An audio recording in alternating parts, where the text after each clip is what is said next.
And this is it, guys. The championship in Doha. Where is the Doha cat? Right, guys?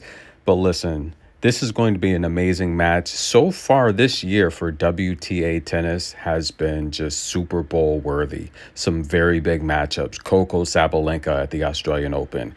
Iga Rybakina. Sabalenka Rybakina. Look, this is going to be an amazing year, guys. We have the Olympics coming up. I'm just so excited. 3 more Grand Slams. We have 3 more WTA 1000 events in less than 1 month. Come on, guys. Who's not excited for this schedule? But it's going to get pretty interesting here, guys. The official tour head-to-head is 3-1 for Elena Rybakina. But if we count the exhibition leagues where, look, there's a lot of money being paid to those players to join those events. They play hard. And if we take a look at the juniors, Elena Rybakina owns this head-to-head 6-2. And she's had a lot of success with Iga. And you go watch the previous video I did. Actually, the previous 2 videos I did on these 2 amazing ladies. And especially in particular, the last video, the prediction video, I'm showing you all the footage I have. Again, remember, I watch all of the matches, guys. I literally have 10 screens going. And the reality here is Elena Rybakina, this is something you need to understand. This is why she puts so much pressure on Iga and why she has so much success with Iga. First of all, she's tall. Okay, the taller players on tour, they have been the best servers. It's easier to get the ball over the net. They have a long wingspan, a long reach, and that helps with their serving ability. Naturally, being bigger, they're in most cases stronger than most opponents. But Elena Rybakina, she has great range, amazing strength, and she literally, with her height, her reach, her strength, she wants to baseline, okay? That's her range. And Iga Swiatek, if you take a look at a lot of her points where she's hitting winners or dictating the pace and tempo or just initiating these rallies, it's inside the baseline or right on the baseline. When she's facing Rybakina is just backing her up so deep behind the baseline. And look, I say this all the time. Most tennis players on tour, they don't want to play that far, 6 to 8 feet behind the baseline. No one wants to play that far because you're not a threat. And all you're doing is essentially defending, And Iga Swiatek she's no different. Even though she's amazing, that's just not her range. But she has worked on the range. And I pointed out in several videos how she was working on her range. She bulked up. She got stronger. But I did tell you, as she was getting stronger, you notice her numbers started to drop a bit. And that's going to happen when you're trying to incorporate new things in your game, especially when you're changing your body. And we're seeing Coco go through that now with her serve. This is the worst Coco's ever served, but Brad Gilbert is working on that serve, and you see they're working on that fastball. So we'll see once it's finally complete, the transition. I think Coco's will dominate the tour. But for this matchup here, guys, can Iga beat Rybakina in this amazing championship match where Iga is the reigning and 2-time defending champion? Now, if we take a look at Iga's last match against Victoria Azarenka, we know she had the walkover against Pliskova, and I said, look, Pliskova's scared. Pliskova does not want that Polish heat. And even if Osaka would have won, trust me, Osaka would have withdrew as well. Now, last time out against Victoria Azarenka, she got 63% of her first serves in play, which is good. At least she's not under 50, but I would like to see Iga in the 75 percentile range if she's to beat Elena Rybakina today. She did win 81% of her first serves. She will need that type of productivity against Rybakina here, or she's just not going to win the match. She cannot afford to get 50% of her first serves in play and lose less than 70%. She won't win.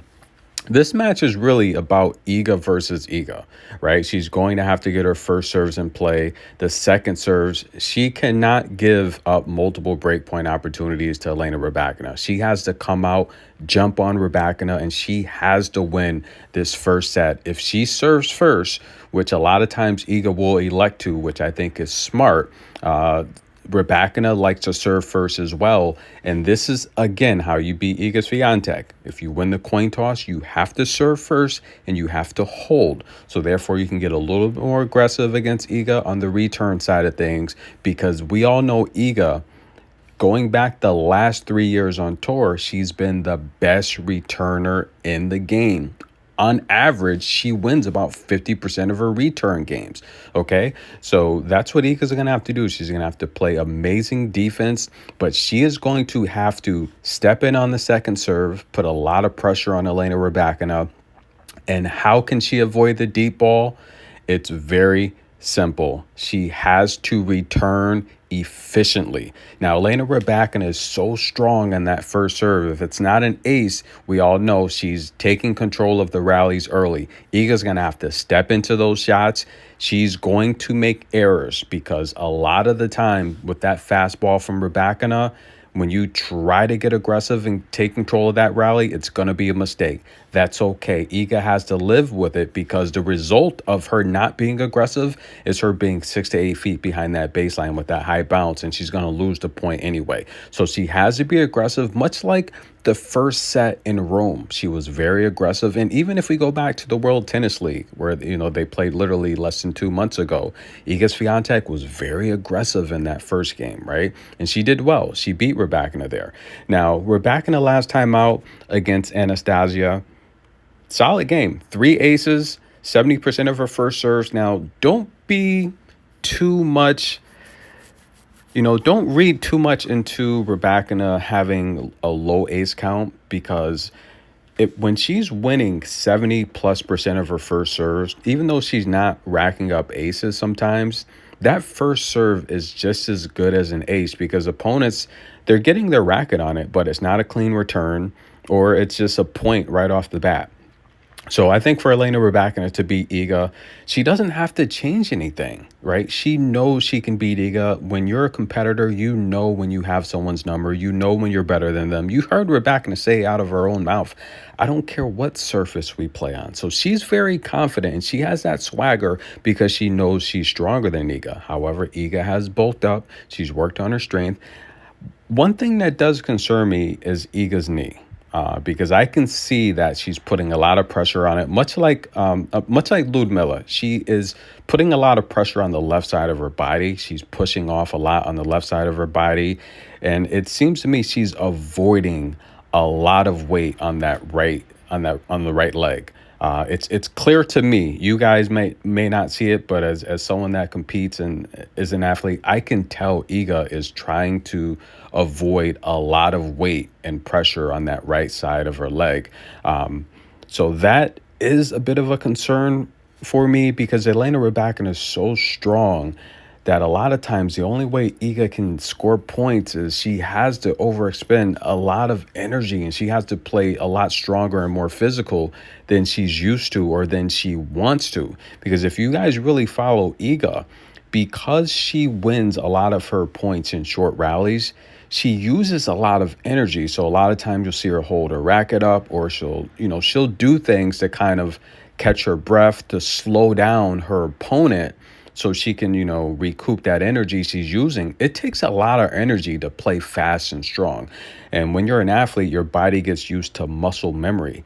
And the thing with muscle memory is, you may be able to run 30 or 40 miles, but if you're running 10 miles at full speed, your body gets used to that. And that's how Iga plays. She plays hard and fast. So a lot of times when opponents take her into deep water, she starts to try and hold them up and catch her breath. Now, that's what concerns me when she faces someone like Rybakina, who makes her play a lot more physical, is can she survive a 3-set match? That's tough, which we saw the last time they played in Rome. She couldn't. She got injured. So I think Iga's got to win this match in 2 sets. She has to win the first set. She just has to. And again, Elena Rybakina, 3 aces last time out.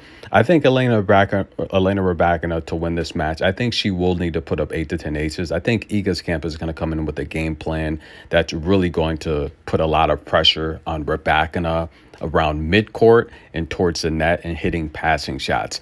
Their focus has to be to get Rybakina inside the baseline. And I think you're probably going to see Iga with some drop shots. Stay tuned, guys. I gave a prediction in the previous video. Like that, show some love.